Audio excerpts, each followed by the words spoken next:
Indian civilization is not an ordinary civilization, it's one among the ancient civilization we have seen. It's one among the ancient cities. Yes, guys. It's one the oldest. If you compare with the Anunnaki, the Egypt and China civilization, like this civilization, it is way more or much older than the Buddhist civilization. Buddhist civilization, if you compare Buddhist and Maya civilization, Maya civilization, Tiwanaku civilization are the most precious. My main purpose, my main intention of taking this is on the archaeological site of Tiwanaku. Tiwanaku is an archaeological site in Western Ethiopia, known for its archaeological structure and sophisticated technology involved in it. It is surrounded by two mountains, that is Bukhara and Chipua. Arthur Posnansky, yes guys, Arthur Posnansky, who explored the site Tiwanaku, at first place was a chemist from born in Austria. The next thing is Tiwanaku in turn subdivided into many places like Akapana, Pumapunku, the Kalasasya, the Kantatalita temple, and the Kiri Kala. It sounds like much more like Indian temples. Uh, However, it might be according to the archaeological research and evidence. Pumapunku is the site or place in the Tiwanaku, located in the Tiwanaku in the Bolivia region. That all comes in the Latin America or Southern America. People usually name it as Southern America. Now the Aymara, Pumapunku, the Aymara and Quechua is a 6th century T-shaped and strategically aligned man-made terraced platform mound with a sunken court and a monumental structure on top that is part of the Pumapunku complex. Yes, guys. Quechua or Aymara, also known as the Gate of the Puma. As you can see, uh, the Pumapunku is Gate of the Puma, where once a supernatural Puma humanoid existed or appeared for Tiwanaku tribal people on praying and doing some rituals to assure welfare and good fortune for Tiwanaku community. The Puma god worshipped by Tiwanaku people, who is also worshipped by all Mexican people. I don't know, yes guys, I don't know the why, but both tribal people worship the common Puma deity. I think maybe in the ancient times the Puma god used to come to the Pumapunku from his native planet to our Earth to teach our ancestors and their elders about to teach our ancestors and their elders about welfare, culture, rituals, tradition, and much more.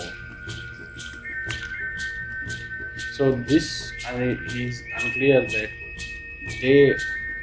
So this is unclear that the Pumapunku is called the gate of the Puma, and so this is sorry. So this is unclear that why. So this is unclear that why the Pumapunku is called the gate of the Puma. And if it's the gate of the Puma, then in past really the Jaguar Puma God used to visit the Tiwanaku people through this gate proved very puzzled and mysterious because at Tiwanaku site, like Pumapunku, there are many stargates which can be seen standing at the center in some direction. Hence, it is unclear that the gates of the Tiwanaku were active stargate and can be open or closed to some ritual and religions practice, maybe or may not be. Sorry, may or may not be. Let's leave it to the future and continue to our research findings that have done.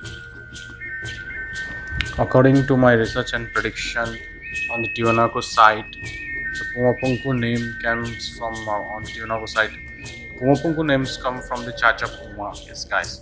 Chacha Puma is a Jaguar God being who once habitating in the whole Latin America and USA. Chacha Puma is a Jaguar God being uh, holding axe in one hand and some type of instrument or stuff in another hand. He not only guided Hopi Indians but also taught them different types of rituals. Hmm. This Jaguar God being helped the Hopi Indians strive to build the megalithic structures and plus also teach them about star system and their effects on our earth. That is the reason Olmec people worship the Puma deity and even had a cooperation with the wild of or forest Puma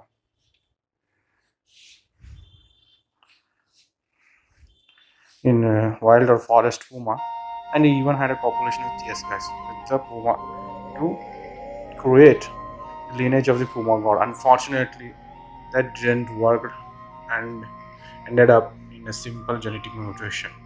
That is only one human child had qualities of the Puma. Yeah, guys. The Puma child, which is both human and animal, it is true. As you can see in this picture, the, the normal human child is transforming into a Puma humanoid. Hard to believe? Yes. No. Sorry. Yes. But this had taken place. Yes, guys, in the dense forest under a jaguar residing cave. It's fascinating, though Puma humanoid have the powers of Puma animals, but it didn't have the knowledge and spiritual power of Jaguar God. This is the main point, guys. Yes, there is a turning point. What it means? It means that the mutation of human Puma is successful, but the divine knowledge of stars, spirituality, and engineering cannot be seen in the Puma humanoid.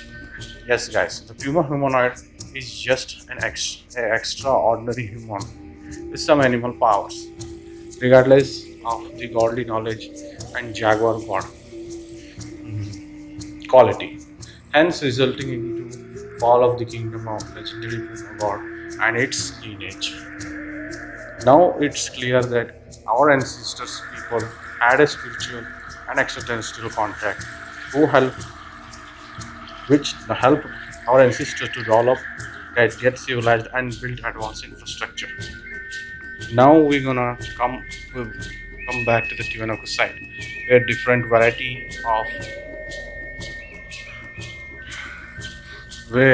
variety of stone blocks can be seen with accurate cuts and finishing.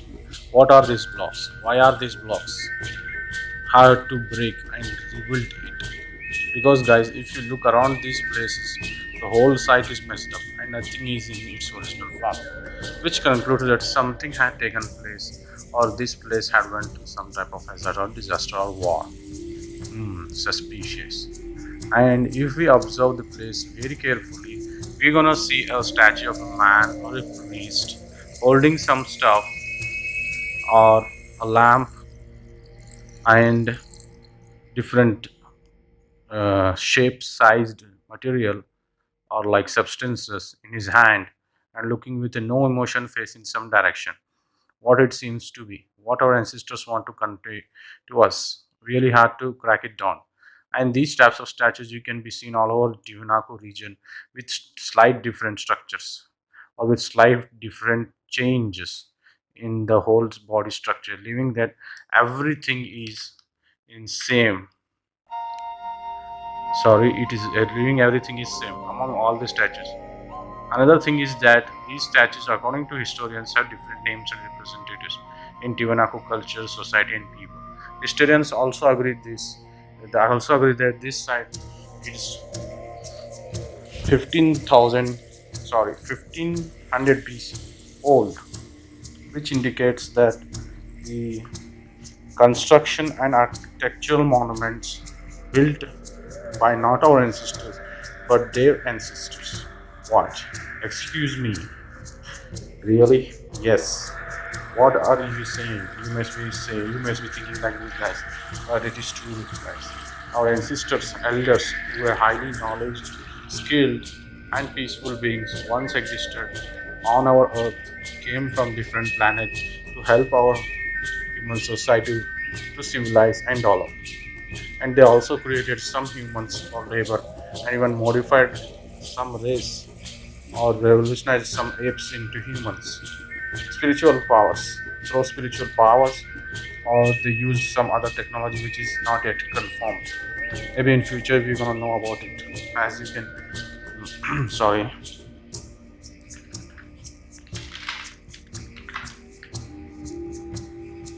some of the stone blocks with perfect cuttings and finishings at Tiwanaku site seem to be done through some sort of technology which was not present at our ancestors' era.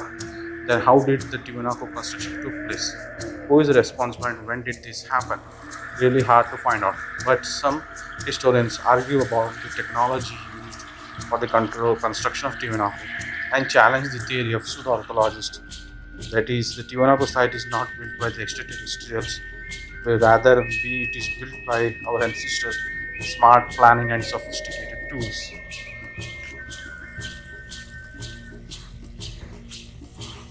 which we cannot find in the present day. Ah, look, it looks like a joke. Hmm. The situation of Tiwanaku is getting more and more complicated. Okay, let's move according to the research variety. That is, historians say that even the stone blocks are mystical, not mystical stuff, but are beside rocks. Wow, surprising.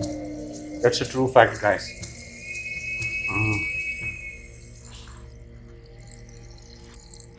The grey color stone block, sorry, the grey colored stone block are known as are known as andesites, which are quality of magnetic field. That means if you bring a magnet or a compass near to the grey andesite block, the scale in the compass start to show some motion, turns into opposite direction, or moved into another direction or move into another direction. And the same thing can be seen with magnet to at last and the same thing can be seen with the magnet too. At last it is concluded that the Tiwanaku site is constructed by our human ancestors, but here one question arises, that if our ancestors were this much smart and literate, why didn't they build toilet or nice house for themselves? That's also a point. What if some among our ancestors were highly educated and some were dumbass, like present day people? Aha. Mhm. That's not possible because in our ancestors' time there were no schools or colleges to make someone pass and other people fail. So how our ancestors built it? What is the mystery behind it? Once again, we have to move to the Tiwanaku side and not to see the stones but the artifacts. Yes, guys, the artifacts tells about story of a god Virokocha who ruled on Tiwanaku kingdom, maintaining peace and order among our ancestors. He even helped and taught our ancestors about agriculture, metallurgy, textiles, and astronomy, plus spirituality, which leads to construction of big monuments, farming, formation of religion, practicing customs, following tradition, and much more. He even guided our human ancestors in building stargates. Yes, guys, stargates and other megalithic structures. It is true, guys, that our archaeologists found types of stargates, gateways, stargates standing at Tiwanaku site and had very unusual carvings with writing on them, which direct to some type of being doing something to please God Virokocha or to impress the God Virokocha. According to our ancestors, Virokocha god is a half bird and half human figure carved on the stargates discovered by explorers who originated from the Pacific Ocean and moved to Lake Titicaca.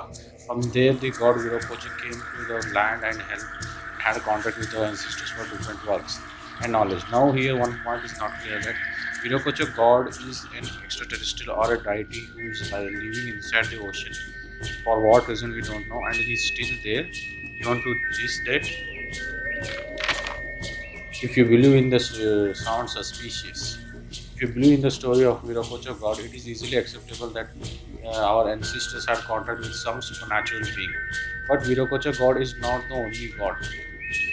When we go through Tiwanaku tribes, local tribes, and Inca tribes, because each tribe of Hopi Indians have their own god, tribal god, god-related stories with rumors. For example, feathered serpent god, worshipped by Mayans, Hopi Indian tribes, and other gods like Puma god, Chachamma, worshipped by Olmec tribes like this. There are many gods in the history of Hopi Indians, so we cannot stay or stick with one or other god. Now the situation of Tiwanaku place had become more complex uh, than we imagined or than we thought due to numerous gods and god related stories.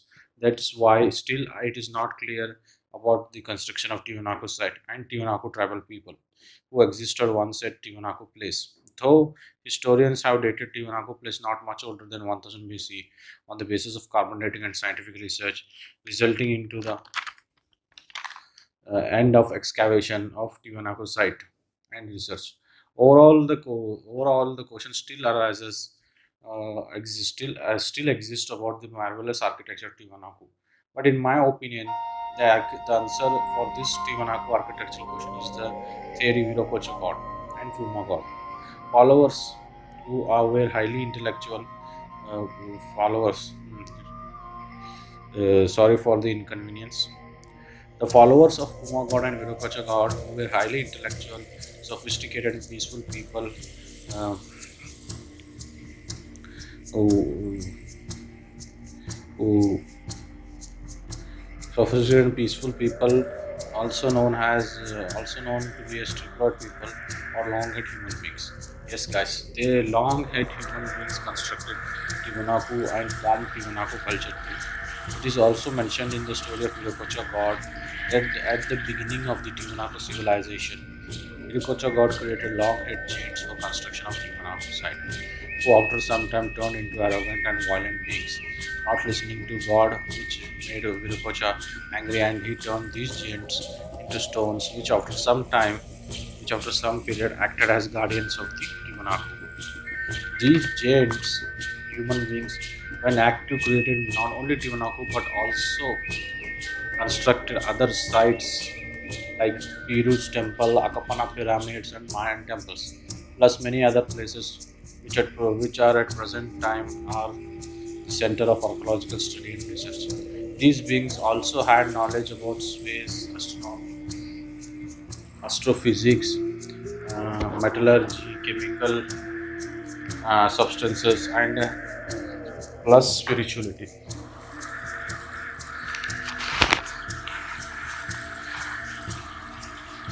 That helped these giant human beings to stay more than 100 to 500 years, maintaining their respect to God's teaching of religion and much more.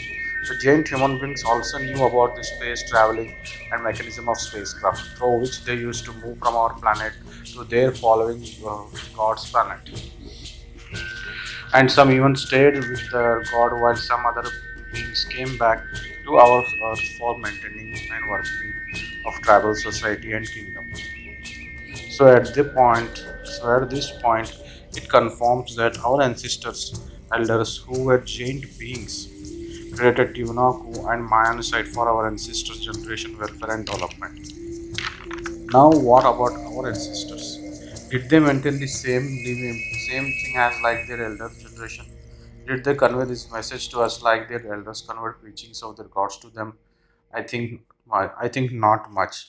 Yeah, guys, it is true that our ancestors were once had good knowledge about everything, but as time passed, these people turned into superstitious followers and had faith in nonsense culture, leading to a continuous decline in the development of human society and culture, at last turning into dumb and useless kinds of beings.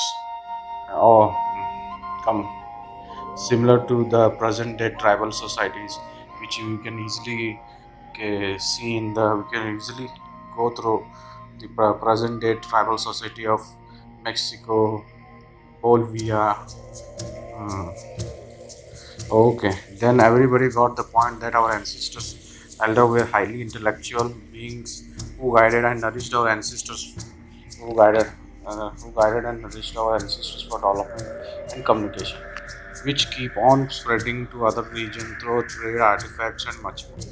At that, at that, at that time, thus, it is clear that Tiwanaku is built by extraordinary beings and their civilization.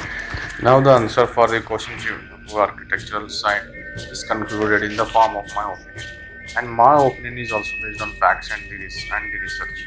Yeah, guys, at Tiwanaku site, archaeological people excavated long head skull with their related elements, which on studying revealed that these skull these skull belongs to Tiwanaku people and Tiwanaku tribal society. That means my prediction is on right and correct path. There are also some books regarding long head skulls and wings in detailed way, described in a detailed way or elaborated in a detailed way for better understanding and knowledge. So it also confirms, yeah, so it also confirms that our ancestors had same DNA as that of their elders, long-head beings. Yeah, it is due to the creation of our ancestors by long-head beings for carrying the same culture and tradition which once initiated by the god of extraordinary beings or long-head beings to maintain peace and harmony among the society of tribe and people of tribal people. Sorry, of tribal people. Time passed on, our ancestors, as time passed on, our ancestors, elders' DNA got mixed with other people, and the long head beings' DNA slowly, gradually began to disappear, leading to loss of ancient extraordinary being, extraordinary being lineage, which in turn results in total loss of complete civilization with related knowledge and technology. But some points and some points and things which are uncovered I didn't cover in the beginning, and those are the flood and apocalypse. Yeah, guys, many historians are claiming that this Tiwanaku site in past had went through many big landslides and floods, resulting into destruction of our ancestors' elder civilization and community, which resulting into the loss of our ancestors, elder people, society, and community. At this point, a question arises that if our ancestors elders were who our ancestral elders were extraordinary beings and had advanced technology, then aren't they capable of facing a flood or a disaster? And if they have the capability of, then how the historians are claiming that the Tiwanaku has went through hazards, that the Tiwanaku society has been destroyed by apocalypse or an unimaginable disaster. Absolutely suspicious. So this is what historians, archaeologists are debating from long time, which till this date is unsolved. Hence, the issue of what took place at Tiwanaku site is unclear. Okay, guys, here my video ends at this point about Tiwanaku site and its origin. I'm gonna see you in the next video. So please like, share, and subscribe, and also take care of your health. Bye bye.